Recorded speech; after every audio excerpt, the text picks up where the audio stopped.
Hello guys, अस्सलाम वालेकुम। आज बनाने वाले हैं हम कच्ची कैरी की चटनी। उसको छील लेंगे, अच्छे से पीस लेंगे।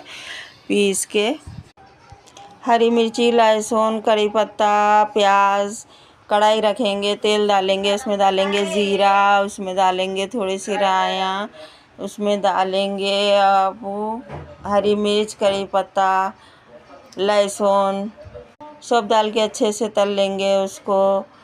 उसके बाद डालेंगे हम प्याज को अच्छे से तल लेंगे। 2 मिनट तल लेंगे उसको अच्छे से। 2 मिनट तलने के बाद डालेंगे मिर्ची, हल्दी, अदरक लहसुन का पेस्ट, नमक स्वाद अनुसार डाल के अच्छे से तल